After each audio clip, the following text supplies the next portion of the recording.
आईना देखोगे तो मेरी याद आएगी। आईना देखोगे तो मेरी याद आएगी। साथ गुजरी वो मुलाकातें याद आएगी। साथ गुजरी वो मुलाकातें याद आएगी। पल भर के लिए वक्त ठहर जाएगा। जब आपको मेरी कोई बात याद आएगी। इसी प्यार मोहब्बत के साथ मैं सौरभ चौधरी शिक्षा मस्ती के यूट्यूब चैनल पर आप लोगों का बहुत बहुत स्वागत करता हूं। तो दोस्तों आइए क्लास की शुरुआत करते हैं। तो पहला प्रश्न आपके सामने है। निम्नलिखित में से किस थर्मामीटर को पायरोमीटर के नाम से जाना जाता है? जी हाँ, पहला प्रश्न क्या है? निम्नलिखित में से किस थर्मामीटर को पायरोमीटर के नाम से जाना जाता है? तो ये चार ऑप्शन आपके सामने रहा। इन चारों में से कौन सा ऐसा मीटर है जो थर्मामीटर के नाम से जाना जाता है? तो सबसे पहली बात जानने वाली ये है कि पायरोमीटर क्या है। जी, पायरोमीटर क्या होता है? तो देखिए, इसका सही जवाब ऑप्शन नंबर बी हमारा होता है विकिरण थर्मामीटर। तो आइए जानते हैं विकिरण थर्मामीटर क्यों होता है। जो पायरोमीटर होता है वो क्या करता है? उच्च ताप को या हाई टेम्परेचर को मापता है। क्या करता है? उच्च ताप या हाई टेम्परेचर को मापता है। जैसे सूर्य हो गया या कोई भट्टी हो गई। तो इस तरीके की चीज़ें जो है इसके अंदर क्या होता है? हाई टेम्परेचर होता है, बहुत ज़्यादा ही उच्च ताप होता है। तो इन सबको मापने के लिए जो है ये विकिरण थर्मामीटर का प्रयोग किया जाता है। ठीक है, तो यहाँ से आपका ऑप्शन नंबर बी बिल्कुल सही जवाब होता है, विकिरण थर्मामीटर। ठीक है, चलिए नेक्स्ट क्वेश्चन की तरफ बढ़ते हैं। निम्न में से किसकी आवृत्ति सबसे अधिक होती है? जी हाँ, आपका प्रश्न है निम्न में से किसकी आवृत्ति सबसे अधिक होती है? तो ये चार ऑप्शन आपके सामने रहा। अगर ऐसे प्रश्नों को पढ़े हैं तो बहुत अच्छी बात है, नहीं पढ़े तो आइए जान लेते हैं। चलिए देखते हैं। तो इसका सही जवाब क्या होता है? ऑप्शन नंबर ए बिल्कुल सही जवाब होता है, ब्रह्मांडीय किरण। क्या होता है? ऑप्शन नंबर ए इसका सही जवाब होता है ब्रह्मांडीय किरण। इसकी जो है आवृत्ति क्या होती है? सबसे ज़्यादा होती है। तो याद रखने की बात यह है कि आपके सामने ब्रह्मांडीय किरण ना देकर कभी कभी क्या दे देगा? कॉस्मिक किरण। तो आप लोग इसको याद रखिएगा कि कॉस्मिक किरण के नाम से भी ये आ सकता है एग्जाम में। ठीक है, तो और इसकी आवृत्ति जो होती है, इसकी आवृत्ति क्या होती है? 10⁻23 हर्ट्ज होती है। क्या होती है? 10⁻23 हर्ट्ज होती है। ठीक है, तो चलिए नेक्स्ट क्वेश्चन की तरफ बढ़ते हैं। समतल दर्पण में हमारे चेहरे की छवि है, या प्रश्न हमारा कह रहा है कि समतल दर्पण में जो हमारा चेहरा है किस प्रकार से दिखता है। ठीक है, तो ध्यान दीजिएगा, हम इस पृथ्वी या संसार पे जितनी भी वस्तुएं या जो भी चीज़ें हम देख रहे हैं ये सभी की सभी कैसी हैं? अवास्तविक हैं। ठीक है, वर्चुअल हैं। ठीक है, तो ये वर्चुअल होने के साथ साथ अवास्तविक होने के साथ साथ ये हमें बिल्कुल सीधी दिखती है। कैसे दिखती है? सीधी दिखती हैं। अगर यह रियल होती, कहने का मतलब वास्तविक होती, तो ये किस प्रकार हमें दिखती है? सभी की सभी वस्तुएं बिल्कुल उल्टी दिखती है। ठीक है, सिर नीचे पैर ऊपर इस तरीके से दिखती। अगर हम समतल दर्पण की बात करें तो क्या होता है? लड़कियों को देखते होंगे आप, शादी के सीजन में ये लोग जाती हैं अपना सजने संवरने मेकअप करने जो है जाती हैं। तो क्या होता है? उनके सामने एक जो है दर्पण रखा रहता है। वो क्या करती है? उस दर्पण में अपने आप को सेम टू सेम दिखती हैं। ठीक है, तो ये इस तरीके के जो है जो दिखता है ये हमेशा क्या होता है? अवास्तविक होता है और सीधा दिखता है। ठीक है, तो आइए देखते हैं ऑप्शन के अनुसार। ऑप्शन ए भी गलत है, बी भी गलत है, सी भी गलत है। ऑप्शन नंबर डी इनमें से कोई नहीं आपका बिल्कुल सही जवाब होता है। ठीक है, तो चलिए नेक्स्ट क्वेश्चन की तरफ बढ़ते हैं। वर्ष से बड़ी आभासी छवि किसके द्वारा बनाई जाती है? हमारा प्रश्न है वर्ष से बड़ी आभासी छवि किसके द्वारा बनाई जाती है? तो ध्यान दीजिएगा कि इसका सही जवाब जो होता है ऑप्शन नंबर ए बिल्कुल सही जवाब होता है। ठीक है, क्या होता है? अवतल दर्पण। तो ये अवतल दर्पण होता है, ये क्या करता है? वास्तविक और अवास्तविक दोनों प्रकार की छवि को बनाता है। तो इस प्रश्न को समझने के लिए आप यहीं से जान जाइए कि इसका जो है ऑप्शन नंबर ए अवतल दर्पण बिल्कुल सही जवाब होगा। लेकिन इस प्रश्न को सही तरीके से समझने के लिए, पढ़ने के लिए आपको थ्योरी पढ़ना बहुत जरूरी है। ठीक है, इसलिए चलिए नेक्स्ट क्वेश्चन की तरफ बढ़ते हैं और इसका सही जवाब होता है क्या? अवतल दर्पण। चलिए नेक्स्ट क्वेश्चन की तरफ बढ़ते हैं। प्रश्न आपके सामने रहा, कापर वायर एक है। ठीक है, क्या? कापर वायर एक है, तो ये किस प्रकार का वायर है? ये बहुत ही बढ़िया प्रश्न है जो आपके सामने है और ये हर एग्जाम में मिलता है। ठीक है, तो ध्यान दीजिएगा। तो क्या ये अच्छा चालक है या खराब चालक है? ए और बी दोनों है। या इनमें से कोई नहीं? तो देखिए इसका सही जवाब होता है कॉपर जो होता है वो क्या होता है, सबसे अच्छा चालक होता है। तो दिल दिमाग बोलता है तो चैनल को सब्सक्राइब और लाइक कर लीजिएगा। तो देखिए कॉपर क्या है, एक अच्छा चालक है। ये विद्युत का भी चालक होता है, लेकिन उसके साथ साथ क्या होता है, उष्मा का भी अच्छा, बहुत ही अच्छा चालक होता है। ठीक है, तो इसलिए ऑप्शन नंबर ए अच्छा चालक बिल्कुल सही जवाब होता है। चलिए नेक्स्ट क्वेश्चन की तरफ बढ़ते हैं। एक इलेक्ट्रोलाइट है, कहने का मतलब इलेक्ट्रोलाइट क्या होता है या क्या है। ठीक है, तो क्या इलेक्ट्रोलाइट एक प्रकार की धातु है, या एक प्रकार का घोल है, या एक तरल पदार्थ है, तरल है जो वर्तमान का संचालन करता हो, या उपरोक्त में से सभी। तो ध्यान दीजिएगा इसका सही जवाब क्या होता है, ऑप्शन नंबर सी बिल्कुल सही जवाब होता है, एक तरल जो वर्तमान का संचालन करता है। ठीक है, तो ध्यान दीजिएगा इलेक्ट्रोलाइट होता क्या है, या एक प्रकार का तरल पदार्थ होता है जो विद्युत धारा का क्या करता है, संवहन करता है या संचालन करता है। तो इसका ऑप्शन नंबर सी बिल्कुल सही जवाब होता है। ठीक है, तो इस इमेज को देखिए, इसके अंदर क्या है, एक तरल पदार्थ है। आप देख रहे हैं ना, इसके अंदर ये जो भरा हुआ है ये तरल पदार्थ, ये क्या करता है, करंट को पास करने में मदद करता है या फ्लो करने में सहायक होता है। ठीक है, तो चलिए नेक्स्ट क्वेश्चन की तरफ बढ़ते हैं। अगला प्रश्न आपके सामने रहा, 1 मीटर का 10 लाखवां हिस्सा है। क्या कह रहा है, 1 मीटर का 10 लाखवां हिस्सा है, क्या मिलीमीटर है, क्या माइक्रोमीटर है, क्या नैनोमीटर है, क्या सेंटीमीटर है। तो जी हाँ, इसको देखिएगा, इसका जो है सही जवाब क्या होता है, ऑप्शन नंबर बी माइक्रोमीटर है। जी, 1 मीटर का 10 लाखवां हिस्सा क्या होता है, माइक्रोमीटर। तो इसमें कुछ समझाने वाली बात नहीं है, तो इसमें जो है आपको बता दूं कि जो है 1 माइक्रोमीटर बराबर कितने मीटर होते हैं। एग्जाम में ये भी पूछ लिया जाता है 1 माइक्रोमीटर बराबर कितना मीटर होता है। तो कितना मीटर होता है, 1 माइक्रोमीटर बराबर 10⁻⁻6 मीटर होता है। ठीक है, कितना, इसको याद रखिएगा, 10⁻⁻6 मीटर। तो इसका सही जवाब होता है ऑप्शन नंबर बी माइक्रोमीटर।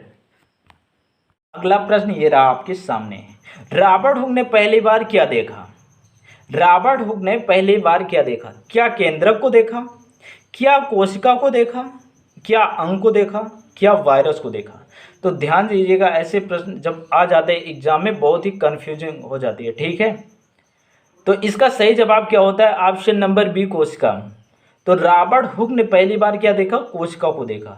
ठीक है, और ये एग्जाम में ये भी आ जाता है कभी कभी, रॉबर्ट हुक ने पहली बार जो देखा तो किस प्रकार की कोशिका को देखा। तो इन्होंने पहली बार जो देखा था वो मृत कोशिका को देखा था। ठीक है, मृत कोशिका की खोज की थी। अब बात आती है कि यहाँ पे केंद्रक भी है और वायरस भी है। तो अब इसकी बात करें तो यहाँ पे जो है केंद्रक, सबसे पहले केंद्रक की बात कर लेते हैं। तो केंद्रक आ जाता है एग्जाम में, केंद्रक की खोज किसने की। तो केंद्रक की खोज रॉबर्ट ब्राउन ने की थी। किसने की थी, रॉबर्ट ब्राउन ने 1831 में। किसमें की थी केंद्रक की खोज, रॉबर्ट ब्राउन ने 1831 में की थी। ठीक है, अब बात करते हैं वायरस की। तो वायरस, ये भी एग्जाम में आ जाता है, वायरस की खोज किसने की। तो मैं बता दूं कि वायरस की खोज इवानो आस्की ने की। अगर एग्जाम में आ जाता है तो ऑप्शन है इवानो आस्की, तो बिल्कुल सही जवाब होता है। ठीक है, चलिए नेक्स्ट क्वेश्चन की तरफ फिर बढ़ते हैं। गुणसूत्र ले जाता है जो माता पिता से संतान को पात्रों को हस्तांतरित करता है। क्या, गुणसूत्र ले जाता है जो माता पिता से संतान के पात्रों को हस्तांतरित करता है। क्या आपने कभी सुना है कि माता पिता के राइबोसोम बच्चों में आ गए, या आपने सुना है माता पिता के प्लास्टिड बच्चों में ट्रांसफ़र हो गए, या आपने पढ़ा है कि माता पिता के माइटोकॉन्ड्रिया जो है बच्चों में ट्रांसफ़र हो गए। आपने कभी नहीं पढ़ा। आपने ये पढ़ा होगा कि माता पिता के जो गुणसूत्र हैं या जीन हैं ये क्या है, बच्चों में ट्रांसफ़र हो जाते हैं। ये क्या होता है, ये अनुवांशिक होता है। ये पीढ़ी दर पीढ़ी, पहले पिता में, फिर बच्चों में, फिर उनके बच्चों में, फिर उनके बच्चों में, इस प्रकार से क्या होता है, ये ट्रांसफ़र होता रहता है। ये क्या होता है, अनुवांशिक होता है। ठीक है, तो इसका यहाँ से सही जवाब मिलता है आपका ऑप्शन नंबर बी जीन, बिल्कुल सही जवाब होता है। अब बात करते हैं यहाँ पे राइबोसोम की। राइबोसोम क्या होता है, राइबोसोम में जो है प्रोटीन का निर्माण करता है। क्या करता है, प्रोटीन का निर्माण क्या करता है, राइबोसोम। अब माइटोकॉन्ड्रिया की बात करें तो ये माइटोकॉन्ड्रिया क्या होता है, एग्जाम में आ जाता है कि शरीर का ऊर्जा हाउस, एनर्जी घर क्या होता है। तो इसका जो है सही जवाब होता है माइटोकॉन्ड्रिया। इसको क्या होते हैं, शरीर के ऊर्जा घर बोलते हैं। ठीक है, तो चलिए नेक्स्ट क्वेश्चन की तरफ बढ़ते हैं। फिर क्रोमियम का परमाणु संख्या क्या है? क्या हमारा प्रश्न, क्रोमियम का परमाणु संख्या क्या है? क्या 24 है, क्या 26 है, क्या 22 है, क्या 23 है? जी ध्यान दीजिएगा, क्रोमियम का जो परमाणु संख्या होते है, परमाणु क्रमांक होता है, क्या होता है, कितना होता है, 24 होता है, 24 होता है। तो यहाँ से आप समझ गए होंगे कि ऑप्शन नंबर ए हमारा बिल्कुल सही जवाब होता है 24। अगर प्रश्न आपसे पूछता है क्रोमियम में प्रोटॉनों की संख्या कितनी होती है, तो आपका भी ये सवाल होगा, बिल्कुल सही होगा 24 ही होगा। क्यों? क्योंकि परमाणु क्रमांक बराबर क्या होता है, प्रोटॉनों की संख्या होती है। तो यहाँ से ऑप्शन नंबर, क्रोमियम का परमाणु संख्या क्या है, तो 24 है, 24 से ऑप्शन नंबर ए बिल्कुल सही जवाब होता है। अगला प्रश्न आपके सामने रहा, यल्ले किस धातु को प्रदर्शित करता है? क्या यल्ले किस धातु को प्रदर्शित करता है? क्या ऑप्शन ए सही है, क्या ऑप्शन बी सही है, क्या ऑप्शन सी सही है, क्या ऑप्शन डी सही है? आइए देखते हैं। इसका सही जवाब होता है ऑप्शन ए लेंथेनियम। क्या है? ऑप्शन ए लेंथेनियम इसका सही जवाब होता है। लेकिन आपको बता दें कि किस वैज्ञानिक ने इसको प्रदर्शित करने के लिए जो है प्रदर्शित किया कि ये यल्ले लिख देने पर हम समझ जाएंगे कि हमारा ये लेंथेनियम ही धातु है। तो इसको जिसने दिया उस वैज्ञानिक का क्या नाम है, जे बर्जेलियस ने। किसने दिया? जे बर्जेलियस ने। और इसका परमाणु संख्या की बात करें कि लेंथेनियम की परमाणु संख्या कितनी होती है, तो ये होती है 57 होती है। ठीक है, तो इसको याद करके रखिएगा। नेक्स्ट क्वेश्चन आपके सामने रहा, वॉइस बॉक्स को क्या कहा जाता है? क्या आपका प्रश्न, वॉइस बॉक्स को क्या कहा जाता है? देखिए, जो आपका ध्वनि यंत्र होता है इसे हम बोलते हैं क्या, वॉइस बॉक्स बोलते हैं। क्या बोलते हैं? ध्वनि यंत्र को वॉइस बॉक्स बोलते हैं, या इसे लायरेक्स भी बोल सकते हैं। ठीक है, बोलते हैं। ठीक, इंग्लिश में क्या बोलते हैं, लायरेक्स।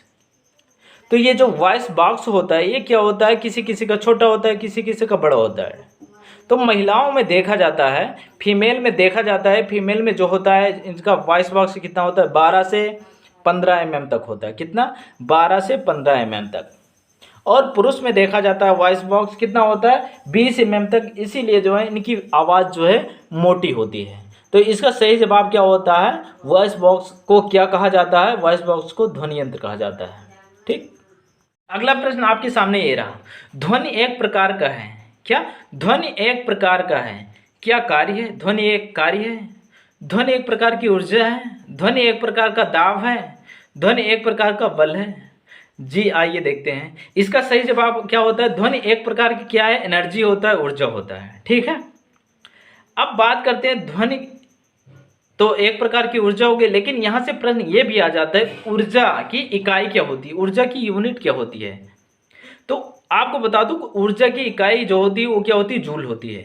अब इसके साथ साथ हम कार्य की बात करें तो कार्य की जो है, कार्य की यूनिट भी क्या होती है, उसकी भी यूनिट जो होती है जूल होती है। ठीक है, अब दाब की बात करें तो दाब की जो इकाई होती है वो क्या होती है, पास्कल। क्या होती है, पास्कल। बल की बात करें तो बल की जो है यूनिट होती है, इकाई होती है, क्या होती है, न्यूटन होती है। ठीक है, तो यहाँ इस प्रश्न के अनुसार ऑप्शन नंबर बी, ध्वनि एक प्रकार क्या है, ऊर्जा है, बिल्कुल सही जवाब होता है। चलिए नेक्स्ट क्वेश्चन की तरफ बढ़ते हैं। किस ग्रह पर सबसे अधिक उपग्रह हैं? आपका प्रश्न क्या है, किस ग्रह पर सबसे अधिक उपग्रह हैं? क्या बृहस्पति के हैं, क्या शनि के हैं, क्या हैं, क्या प्लूटो के हैं? तो ध्यान दीजिएगा, बृहस्पति के जो उपग्रह कितने हैं, 79। कितने हैं, 79। लेकिन उसके साथ साथ शनि के पास जो उपग्रह कितने हैं, 82 हैं, 82 हैं। तो यहाँ से आपका प्रश्न जो है ऑप्शन नंबर बी बिल्कुल सही जवाब होता है, शनि ग्रह। शनि ग्रह कितने हैं, 82, 82 उपग्रह, इसलिए ये ऑप्शन नंबर बी हमारा बिल्कुल सही जवाब होता है। चलिए नेक्स्ट क्वेश्चन की तरफ बढ़ते हैं।